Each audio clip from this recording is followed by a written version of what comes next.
Once you start making the money, just keep doing the thing that made you the money and optimizing it. And that literally is the blueprint for a 7-figure book selling business. In this video, we're going to go over how to sell $1 million worth of used books. I'm joined here with Peter Valley, who has done just that. And he's famous in the space for selling books on Amazon. He's been doing this way longer than me, 15 plus years. He's got a blog. He's got a YouTube channel. He's created software to help Amazon sellers optimize their businesses. And he's done a lot of cool stuff like sourcing books on the road. So welcome to the channel, Peter. What's up, man? Take it away. Okay, how to sell $1 million in books. So the good news is this business is very, very simple. And the bad news is all it takes is consistency. And I think that's where most people get it wrong. So I'm going to break down the general sort of infrastructure of a business, how this works, how anyone can get started with literally, I'd say like under $200 and actually start this business, dive in. And from there, it's just a matter of being consistent. So first thing you want to do, day one, start researching inventory sources in your area. So let's just assume we're talking about books right now. And we are talking about books. So where can you find cheap used books to resell on Amazon? So that could be libraries. A lot of libraries have used bookstores inside the library that have a used book cart. Just start focusing on the really obvious basic sources. Thrift stores are another common one. I really love like university surplus stores. If you go to college near you, a lot of them will sell used books. When I got started, I was scrappy. I would literally source from dumpsters. In fact, I still source from dumpsters. But one of my earliest sources was a dumpster recycling center at a university in Pasadena, California, where I lived. And we would just go, because I had no money, we would just go and like pull books out of dumpsters. So you want to be really, really scrappy about how you get your hands on inventory, but just start to brainstorm. And a lot of this stuff's available for free on the internet. Check out Romer's YouTube channel. You can get most of what you need. And just start creating a list of, okay, where are potential sources to get cheap used books that I can resell for big profits on Amazon. So create a list, find out what sources are in your area. Okay, so that's step number one. Step number two is you need a scanning app, or otherwise known as a scouting app. So they all have a free trial. So you can choose Scout IQ, you can choose Scoutly. There's a couple of the big ones. And just download the app, download the free trial. And these are apps that will tell you what books are worth, not just what they're worth at that moment, but historically what they're worth and also how often they're selling. So this is crucial data because you don't want to get stuck with books that aren't worth money. You don't want to get stuck with books that aren't selling, right? So get a scanning app. Now, what that will allow you to do is scan the barcode of books, or you can even read, for books that don't have barcodes, you can even like scan the actual ISBN number with OCR on your phone. But anyway, you're using your phone's camera to start. We're going to upgrade you here in a second. It's a better technology. But to start, you can use your camera phone.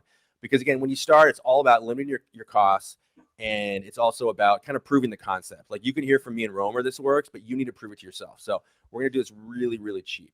So you got to scan an app. You got your sources. Start going to these sources and just start scanning books. Now, the thing to keep in mind, and this is where most people get derailed. They get really caught off guard by how low of a percentage of books are actually worth money.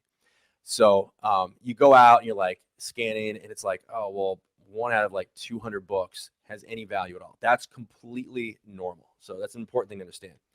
The next thing you have to understand is how to actually read the data on your scanning app. So it's really easy just to look at like, okay, well, the lowest price in Merch Fulfilled or FBA is like $25. That's a good book. But there's a lot more to it than that. So you want to understand how the fees work. You want to understand how to read the data on your scanning app. If you're going to start out as an FBA seller, where you're shipping your inventory to Amazon and they pack it and ship it for you, you want to kind of think about, okay, well, how do FBA's fees work versus Merch Fulfilled? When you start, you're probably going to be doing Merch Fulfilled. That means you're going to be taking your books to the post office and shipping them to your customer. So you want to understand how the fees work. You want to understand, okay, well, if I see, this book's selling for $7 on Amazon right now, what does that actually translate to in terms of my profits? So you want to kind of know your numbers, because a huge mistake people make when they get started is they don't know the numbers and they get stuck with a bunch of books that aren't profitable. It's really easy to avoid that. So like that shouldn't be a big concern, but just understand the basic data on your app so you're making good purchasing decisions. Once you've got this magic formula where you have sources, you have a scanning app, and you have the ability to understand a good purchase from a bad purchase, you are essentially unstoppable at that point. That is basically the whole formula. It's just a matter of going out and sourcing like a complete psychopath, which is really what it takes to make $1 million in this business. So you got that down, you got your sources. The next thing I would mention is to always be increasing the number of sources that you go to, right? You don't want to get too comfortable like, oh, I've got these like 5 sources and just going there over and over and over and over again. Always be thinking about what's uncharted territory? Like, what have I not discovered yet? Because I can tell you, even where I live, and I think I'm so smart, I'm constantly, not constantly, but I would say regularly discovering sources that I did not know existed before. So there's always room to expand your sources. So don't get too comfortable. So now you got that down. All you have to do is figure out how to list the inventory and sell it. That part's really easy. Tons of YouTube videos on that. When it comes to what to invest in, once you start to have money coming in, the order that I recommend is you start out with the scanning app. So you got that down. You already have that. The next investment I suggest you make is a listing tool. GoToLister, obviously the best one out there. But whatever listing tool you choose, listing tool will be the second one. The second investment I recommend anybody make, because it is almost impossible to list anything directly on Amazon. It is so maddening that every time I attempt it, about once a year, I try to go on Amazon and list directly from Amazon. And I'm like, they must have improved this. And they never do. It's terrible. Yeah. So you need a listing tool. And the third investment, we're getting a little bit down the road here, but the third investment I'd recommend somebody make once you have money coming in is a repricing tool. Anything beyond those 3 is you do not need to build $1 million business, literally.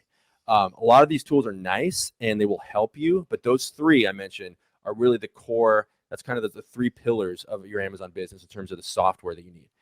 So all you're doing right now, you're just sourcing, buying, you got making good buying decisions, listing it for sale on Amazon, shipping it to them with your FBA, or just taking it to the post office if you're not, and then just repeating the process. And I think having really strong buying criteria, really firm buying criteria, is another really crucial part of running a 7-figure business, which is knowing a profitable book from an unprofitable book and having really solid standards that you commit yourself to. Because it's like they say, you make your money when you buy. So what that means is it's impossible to lose money in this business if you have strong buying criteria that are actually intelligent and work. So if you have buying criteria, so for me, for example, like the rule that I've followed for years and years and years is just the 3X rule. It's I want to triple my investment, so minimum of $3 payout per item. That's my rule. We can debate about this, and a lot of sellers have different criteria. Minimum $3 payout, minimum 3X return on my investment. So if I'm investing $1 in, I need to get at least $3 out back. If I'm investing $2 in an item, I need to get at least $6 back. And just staying consistent with buying criteria, whether you use my buying criteria or you're more conservative or more liberal, whatever it is, have buying criteria and just stick to it. And having solid buying criteria ensures that you will never lose money. You might lose money on an individual book, but you'll never lose money as a whole. And I think that's one of the secrets of building a good business, is just being really smart about your buying criteria. And then just constantly be increasing not just the places that you source from, but also the range of inventory that you source. So you might start out with books, and like even within books, people get like kind of burrow in their little niches. Like I'm a textbook guy, or I'm a whatever. Always be increasing the range of inventory, including outside of books. You're going to be encountering a lot of profitable inventory that's, when you're outsourcing for books, that isn't books. That could be VHS tapes. That could be cassette tapes. Those sell. That could be CDs. So always be kind of open to incorporating new categories into your inventory sourcing. That will also allow you to grow. And next up is, and I think the next tier of this, and where things really start to get interesting, is I wish I could credit this. I forget who coined this term, but it's social sourcing.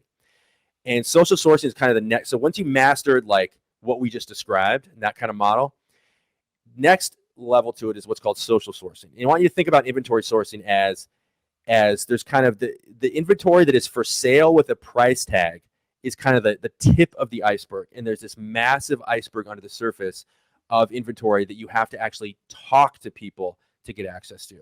And that's called social sourcing. So that could be as simple as a thrift store that's having a 50% off sale. And you're like, all right, well, they were trying to get rid of their books. Let me ask the manager if I can just buy all their books for $100, which I've done many times, and that works. That could be you're at a rummage sale and you'd offer them $50 for everything. That could be talking to a library and saying, hey, do you throw books away like that you don't put on the shelves in terms of like your annual sale or whatever? Can I come get those from you?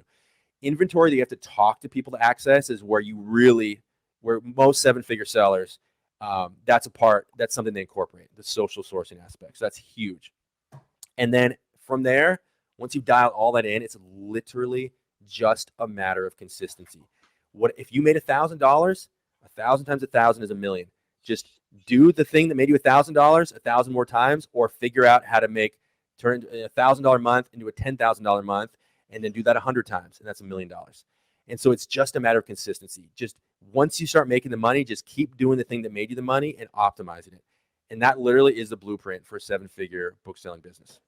Heck yeah. We appreciate that, Peter. If you guys want to follow Peter, I'll link all of his socials below.